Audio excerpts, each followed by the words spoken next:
ಎಲ್ಲರಿಗೂ नमस्कार। बहुत देर से इंतजार कर रहे हैं, गर्मी भी है आज। धन्यवाद।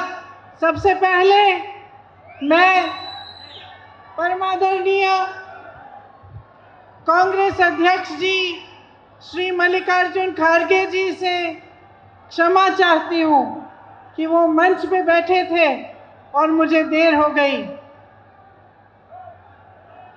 उनसे हम सबको प्रेरणा मिलती है। दिल्ली में हवाई जहाज का क्लियरेंस मिलना था, उसमें देर हुई, इसीलिए मुझे देर हुई। मैं आप सब से भी क्षमा चाहती हूँ क्योंकि आप भी बहुत समय से मेरा इंतजार कर रहे हैं।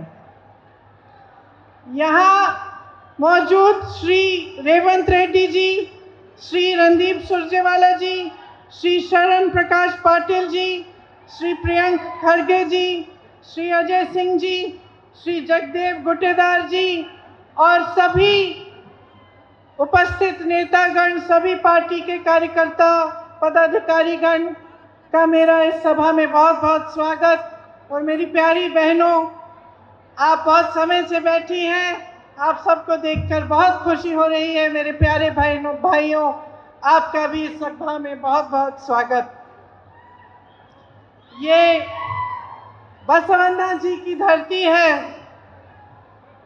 ख्वाजा बंदे नवाज जी की धरती है। यहाँ आपने बड़े संतों की सीख आपने निभाई, मिलजुल कर प्रेम से आप सब रहते हैं। सच्चाई, सत्य का जो पथ था वो आपको दिखाया गया और आपकी ये धरती एक तरह से एक पवित्र धरती है। ये परमादरणीय खड़गे जी की भी कर्मभूमि है। वो संघर्ष के प्रतीक हैं, सत्य के प्रतीक हैं और जैसे मैंने कहा, हम सब के लिए उस राजनीति के मिसाल हैं जो राजनीति सच्चाई की राजनीति है, श्रद्धा की राजनीति है और एक समर्पित राजनीति है। देखिए मेरी प्यारी बहनें, ये जो संतों की धरती है, इसने आप सबको सत्य के बारे में सिखाया, एक रास्ता दिखाया। हमारा देश भी ऐसा देश है जिसके बारे में, जिसका जो आधार है वो सत्यमेव जयते है। आप सब जब अपने बच्चों की परवरिश करते हैं, सबसे पहले बच्चे को क्या सिखाते हैं? जब पहली बार माँ बच्चे को डांटती है तब यही कहकर डांटती है कि सच बोलो। अगर बच्चे ने कुछ गलत बोला हो तो माँ हमेशा सबसे पहले चीज बच्चे को यही सिखाती है कि सच बोलना है बेटा। सच बात है कि नहीं? सही बात है। आपको हिंदी समझ में आ रही है? आ रही है? ट्रांसलेशन नहीं चाहिए? पक्का? तो देखिए, इस देश की नींव सत्य के आधार पर डली। महात्मा गांधी जी ने आंदोलन सत्य के आधार पर किया। आपके पूर्वज, हमारे पूर्वज इस आंदोलन में शामिल हुए। तो हमारी जो राजनीति है वो पूरी राजनीति ही सच्चाई के आधार पर बनी।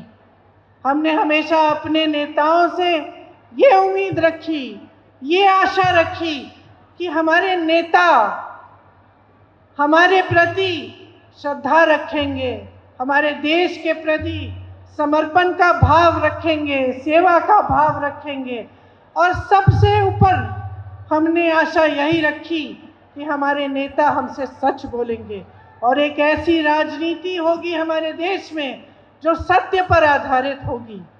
कांग्रेस पार्टी ने ऐसी राजनीति करके आपको दिखाई। जो सरकारें आई, हमेशा आपके लिए सच्चाई से और श्रद्धा से काम करके दिखाया। लेकिन आज इस देश की सच्चाई बदल रही है। 10 सालों से आपने देखा कि जो राजनीति आपके सामने हो रही है वो शान, शोहरत, स्वाभिमान और सत्ता की राजनीति है। उसमें सत्य की कोई जगह नहीं रही।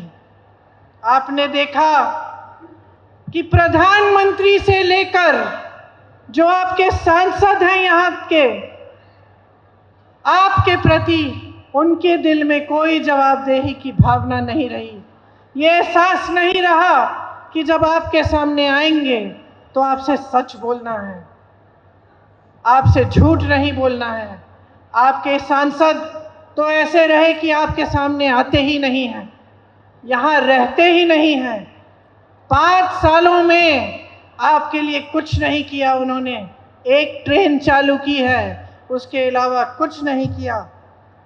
दूसरी तरफ आपके जीवन का संघर्ष है। मेरी बहनें सुबह से शाम तक मेहनत करती हो, अगर जॉब करती हो या खेती में जाती हो काम करने या किसी घर में काम करती हो, घर आके भी काम करती हो, घर आके भी बच्चों को देखना है, परिवार को संभालना है। सबने खाना खाया, सब अच्छे से सो गए हैं, तभी जाकर आप सोती हो। पूरे समाज का बोझ उठाती हो, लेकिन आपकी इस सरकार में कोई सुनवाई नहीं है। यहाँ पे आपको पीने का पानी तक नहीं मिलता, उसकी इतनी किल्लत है। फिर भी आपके सांसद ने केंद्र में सरकार होते हुए नारे लगाए, आपको बताया कि हर नल में जल आएगा, लेकिन आपके पास अभी तक पीने का पानी नहीं आया। देश में आज भयानक बेरोजगारी है। 45 सालों में सबसे ज़्यादा बेरोजगारी आज है। आपने मेहनत करके भाइयों अपने बच्चों को पढ़ाया लिखाया, किसी ने पीएचडी की, किसी ने एमएससी की, किसी ने बीए की, किसी को नौकरी नहीं मिली, किसी को रोजगार नहीं मिला। यहाँ से पलायन होता है, हैदराबाद तक जाते हैं बच्चे, मुंबई जाते हैं, दिल्ली तक पलायन होता है। वहाँ पे कंस्ट्रक्शन में मजदूरी करते हैं पढ़े लिखे बच्चे। यहाँ सेदम के सीमेंट कारखाने में आपको रोजगार नहीं मिलता। रोजगार बनाने के बजाय नरेंद्र मोदी जी की सरकार ने अग्निवीर जैसी स्कीम बनाई, जिसमें जो सेना में भर्ती करने के लिए नौजवान उत्सुक होता था, जिसकी आशा होती थी कि देश के लिए वो कुछ करेगा, देश की रक्षा करेगा, देश के लिए शहीद होने के लिए तैयार होता था, उसके लिए अग्निवीर स्कीम ले आए। उस सेना की भर्ती उन्होंने 4-5 सालों की कर ली, ताकि उसमें भी कोई उम्मीद नहीं है कि जीवन भर के लिए सेवा करने के बाद कोई जीवन की सुरक्षा होगी, आमदनी होगी, माँ बाप के लिए कुछ घर ला पाएंगे। तो इस सरकार ने रोजगार के मुद्दे को एकदम नकारा है। इसके 10 सालों में नरेंद्र मोदी जी ने रोजगार पैदा करने के लिए एक सही काम नहीं किया। बड़े बड़े कारखाने होते थे सरकार के, पीएसयू, उनकी सब्सिडरी सारी अपने बड़े बड़े खरबपति मित्रों को बांट दी। जो बंदरगाह थे, जो एयरपोर्ट थे, जितने भी बड़े बड़े सरकार के संस्थान से थे, एक एक करके अपने दोस्तों को बांट दिया। खेती किसानी में आज किसान कमा नहीं पा रहा है। जितने खेती के सामान हैं सब पे जीएसटी लगा लगा कर आपके कमर तोड़े। आप कमा नहीं पा रहे खेती से, तो औरों को कैसे कमाई करवाएंगे? खेती से नौकरियां मिलती थी, रोजगार मिलता था, आज वो भी बंद हो गया है। छोटे कारोबारों से रोजगार मिलता था, छोटे दुकान, छोटे बिजनेस। जीएसटी, नोटबंदी करके ऐसी नीतियां बनाई कि सबके छोटे छोटे कारोबार तकरीबन खत्म होने जा रहे हैं। कोई खड़ा नहीं हो पा रहा है, काफी कमा नहीं पा रहा है, तो रोजगार बन नहीं रहे हैं, घट रहे हैं। ये परिस्थितियां हैं आज देश की। यहाँ पे खरगे जी रेलवे डिवीजन लाए, स्पोर्ट्स अथॉरिटी ऑफ इंडिया लाए, ईएसआई का विस्तार करने का प्रोग्राम था ताकि एम्स आ पाए, इन्वेस्टमेंट और मैन्युफैक्चरिंग जोन बनाना था। सब चीजें सरकार ने रिजेक्ट कर दी, क्यों रिजेक्ट की? क्योंकि ये खरगे जी की कर्म भूमि है, इसलिए क्योंकि खरगे जी पूरे देश के सामने इनकी सच्चाई को खोलते हैं, क्योंकि खरगे जी लड़ते हैं आपके लिए। इसीलिए समझ लीजिए इस सरकार की नीयत क्या है।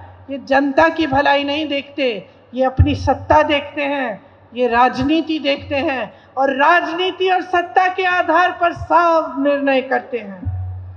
आज कांग्रेस पार्टी ऐसे ऐसी गारंटी लाई है जिसको आप देख रहे हैं अपनी आंखों के सामने। कर्नाटका की सरकार ने पूरा करके आपको दिखाया।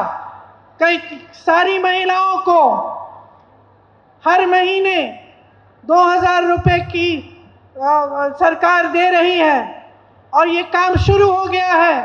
आस्ते आस्ते सबको मिलेगा।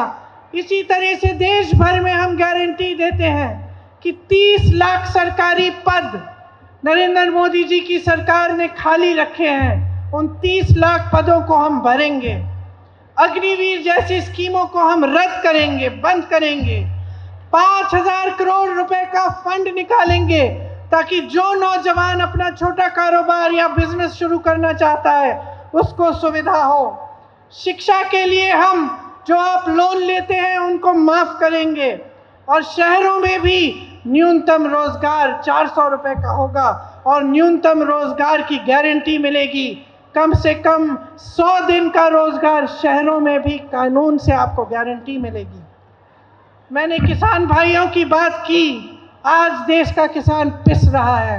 मैं जानती हूँ कि आपकी तकलीफ क्या है, कि खेती के हर सामान के लिए आप जीएसटी दे रहे हैं। जब आपके कर्ज माफ करने की बात होती है तो मोदी जी सरकार कहती है कि पैसे नहीं हैं, लेकिन जब बड़े बड़े उद्योगपतियों के 16 लाख करोड़ रुपए माफ करने का समय आता है तो पलक नहीं झपकाते हैं, एकदम से वो लोन माफ कर देते हैं। तो बड़े बड़े उद्योगपतियों के कर्ज माफ कर सकते हैं, लेकिन आपके कर्ज माफ नहीं करते।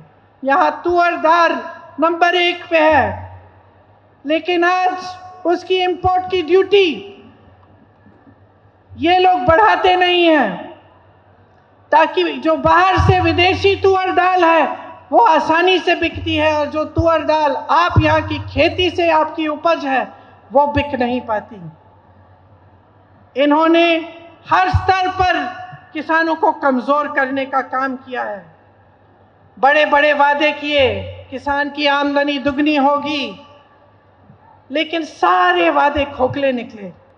एक ऐसा काम नहीं किया जिससे आपको यहाँ पे तुअर दाल का हब बनाया जाए। उन्होंने आपके सामने ये वादा किया था कुछ सालों पहले, चुनाव आया, चुनाव के बाद ये वादा एकदम भूल गए। हम एमएसपी को कानून बनाएंगे, ये हमारी गारंटी है कि किसानों को एमएसपी कानून के तौर पर मिलेगी। खेती के सारे सामान जीएसटी से मुक्त करेंगे ताकि आपको महंगे नहीं मिलेंगे।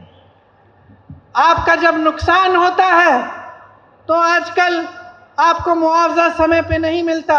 हम आपको गारंटी दे रहे हैं कि 30 दिनों के अंदर अंदर आपको पूरा मुआवजा मिलेगा, भुगतान मिलेगा, और भूमिहीन लोगों को जमीन दी जाएगी, और न्यूनतम मजदूरी 400 रुपए की होगी। ये हमारी गारंटी है किसानों के लिए। देखिए बहने, मैंने महंगाई की बात की। मैं जानती हूं कि सबसे ज्यादा बोझ कौन उठा रहा है महंगाई का। आज पेट्रोल 100 रुपए है, डीजल 90 रुपए है, गैस का सिलेंडर हर जगह 1000 से 1200 है, सोना 73,000, चांदी 90,000, दाल महंगी, सब्जी महंगी, मिट्टी का तेल महंगा, हर चीज का दाम बढ़ गया है, कुछ सस्ता नहीं मिल रहा है। जब घर में कोई बीमार पड़ता है, खर्चा करना पड़ता है, आपका दिल घबराता होगा। जब त्योहार आता है, आपको कुछ खरीदना पड़ता है, आपका दिल घबराता होगा।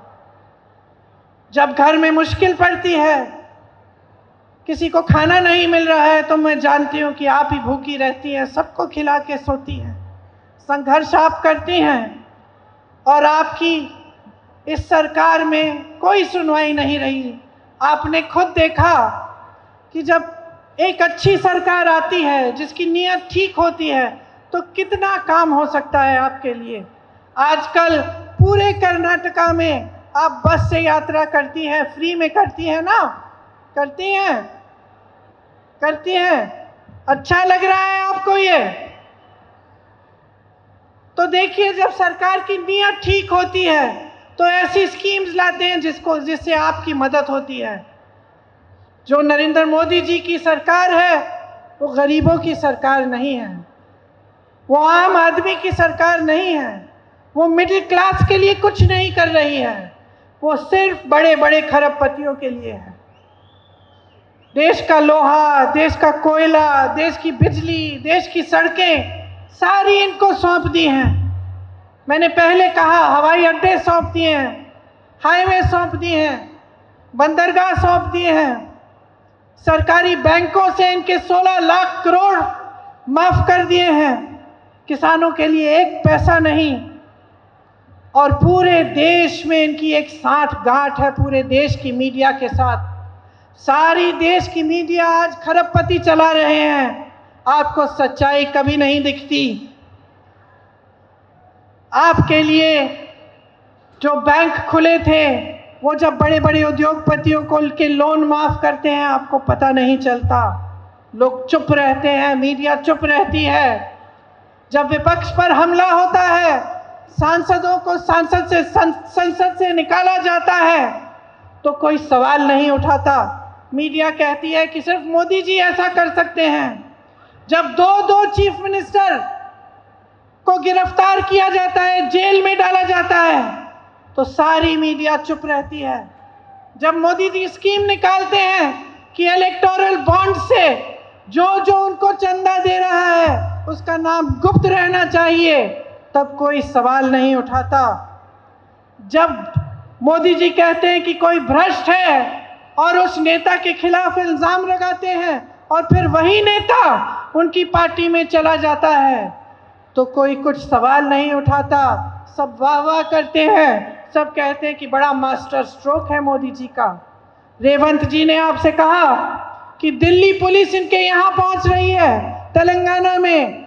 मीडिया कोई सवाल नहीं उठाता कि चुनाव के समय जो विपक्ष के बड़े बड़े नेता इनके खिलाफ लड़ रहे हैं, उन पर ये सब क्यों हो रहा है। जब चंदा की लिस्ट निकलती है भाजपा की कि किसने चंदा दिया, और पता चलता है कि जिस पर छापा मारा था उसने चंदा दिया, उसके बाद छापे बंद। पता चलता है जिस पर भ्रष्टाचार का केस लगाया वो चंदा देता है, तो भ्रष्टाचार का केस खत्म हो जाता है। जब सच्चाई बाहर आती है तो देश का मीडिया आपको दिखाता नहीं है। और आज इतनी गंभीर परिस्थितियां बन गई हैं हमारे देश की। सबसे अमीर पार्टी आज भाजपा है, सबसे ज्यादा सत्ता है इनके पास, सबसे अहंकारी प्रधानमंत्री हैं। इसीलिए आपने सब जगह सुना होगा कि इनके नेता कह रहे हैं कि संविधान को बदल डालेंगे। इनके नेता कह रहे हैं कि अगर इनको 400 सीटें मिलेंगी इस चुनाव में तो ये संविधान को बदल डालेंगे। तो मैं आपसे पूछना चाहती हूँ कि ये संविधान क्या है, इससे आपका क्या मतलब है। आप समझ रहे हैं, इसको गहराई से समझिए। इस संविधान से आपको अधिकार मिलते हैं मेरे भाइयों, इस संविधान से आपको आरक्षण मिलते हैं।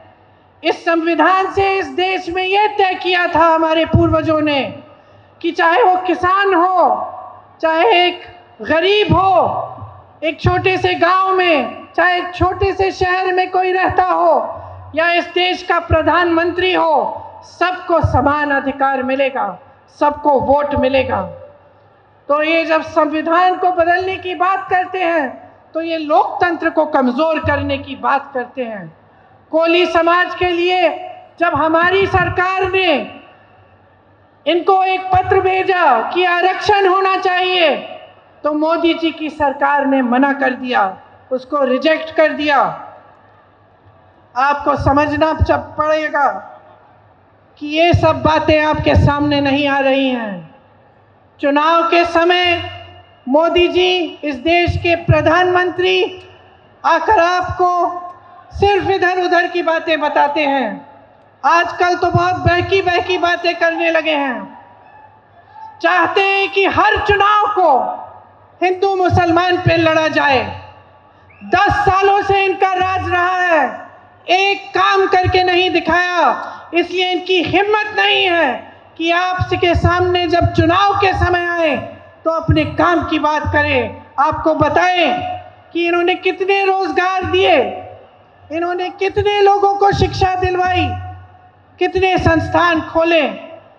आजकल मेरी बहनों की बातें करते हैं, आपके मंगलसूत्र की बातें करते हैं, आपके गहनों की बातें करते हैं।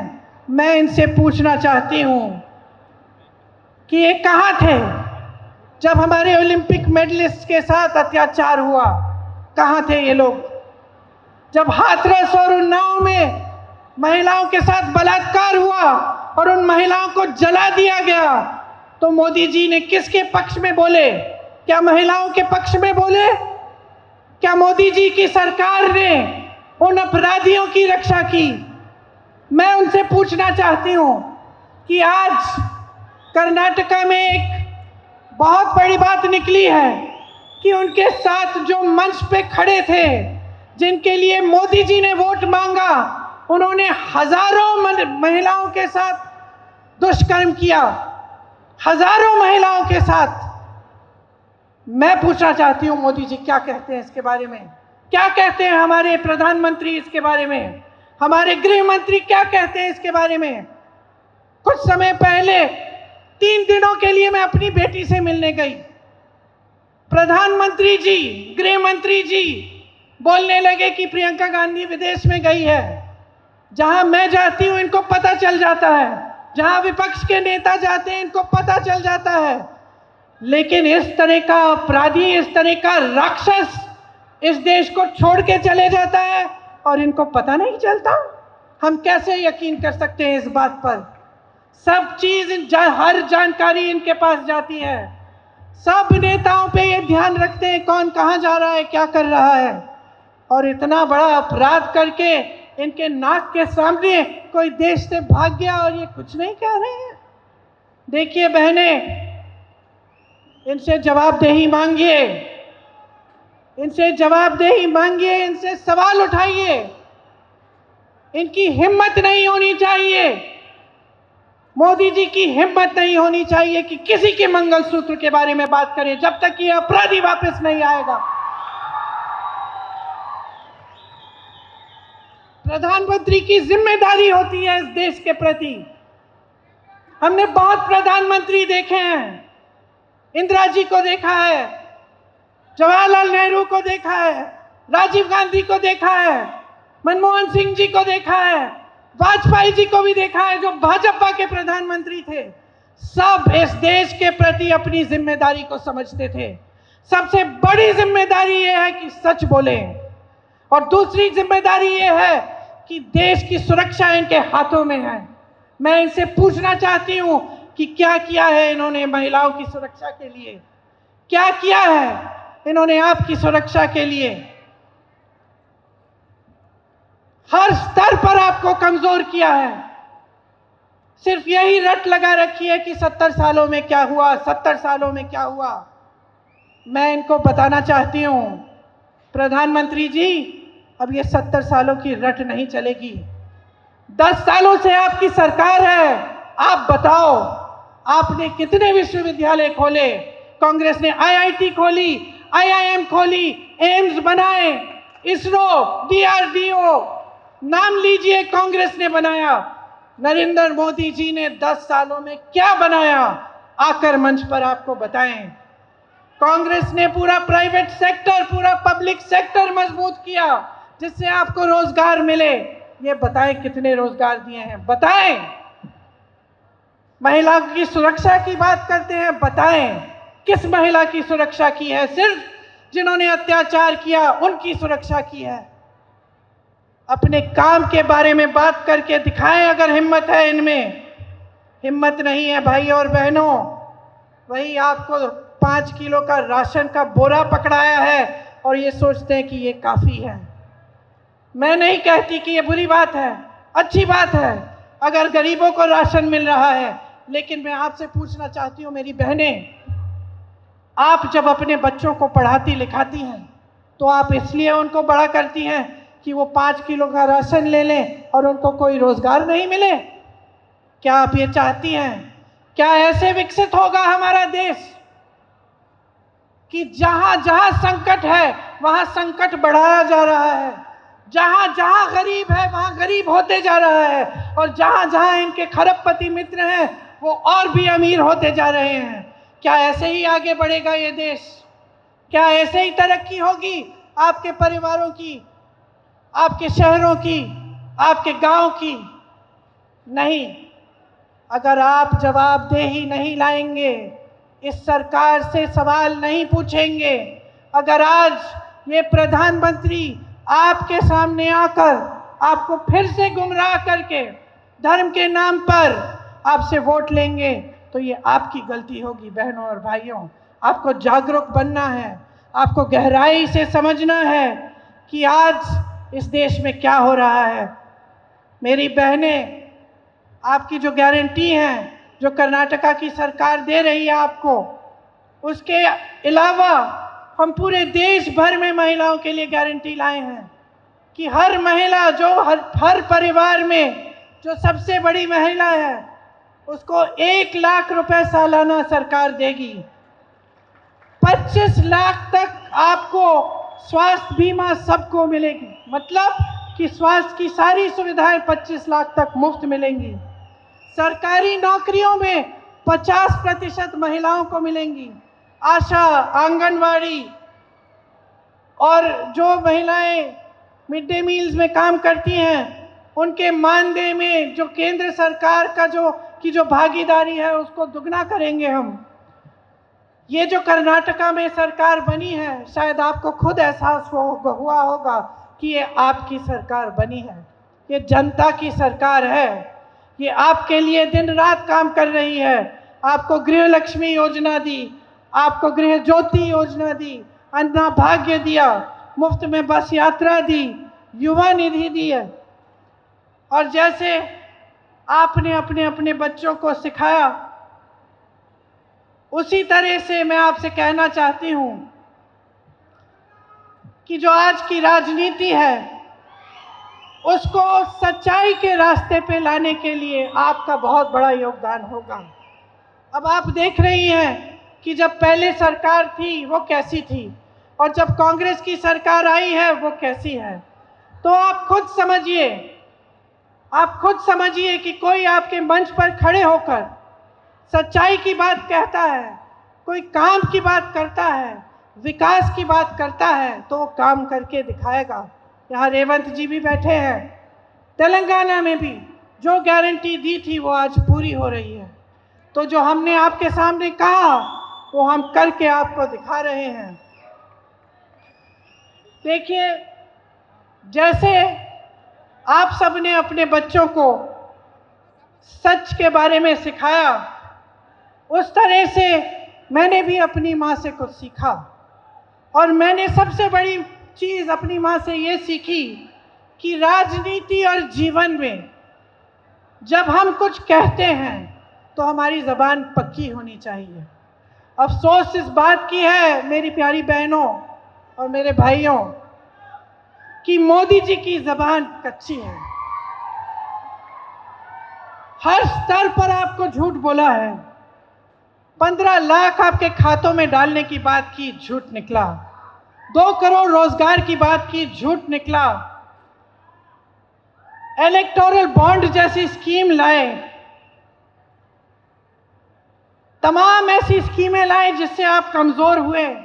भ्रष्टाचार की बात की, अपनी पार्टी को वॉशिंग मशीन बना दी, जो भ्रष्ट है वो उसमें चले जाए, साफ हो जाता है।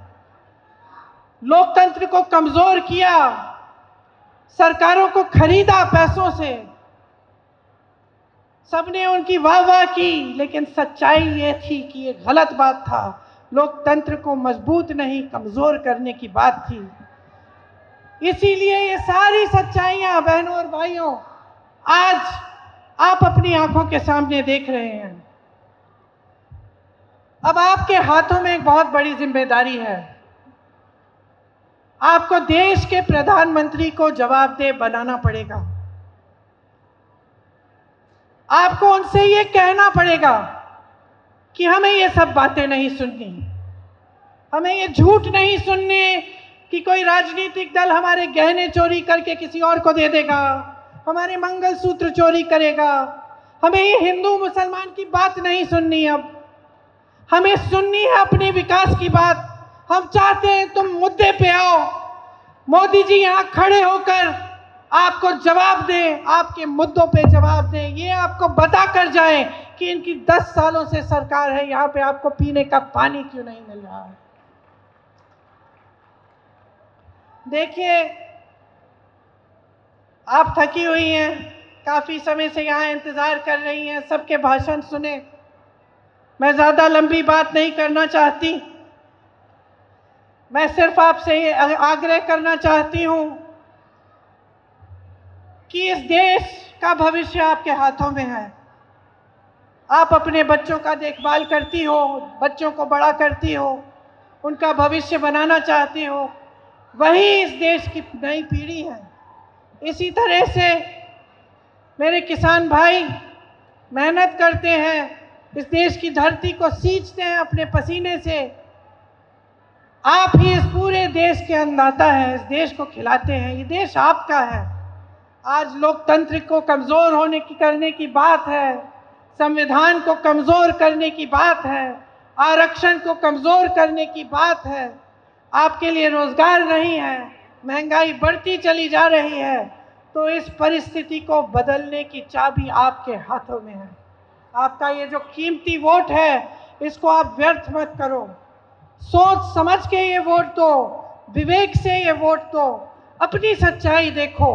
जो आपको बताया जा रहा है वो सच नहीं है, जो आप टीवी में देख रहे हैं वो सच नहीं है।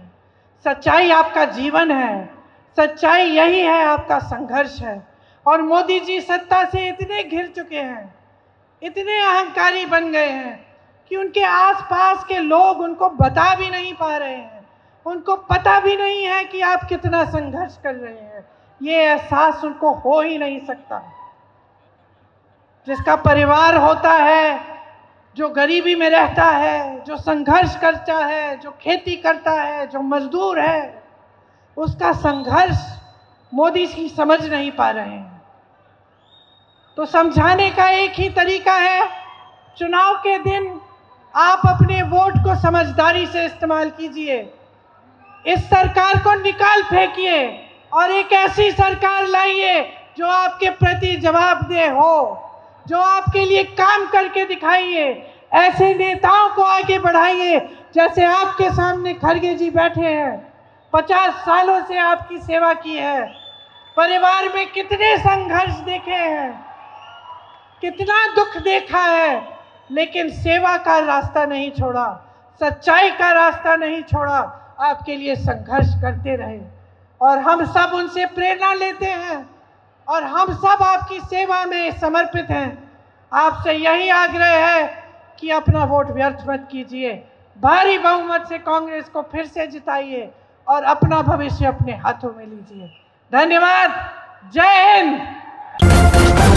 न्यूज़ फर्स्ट, निर्भीतिಯಿಂದ ನಿಮ್ಮ ಪರವಾಗಿ।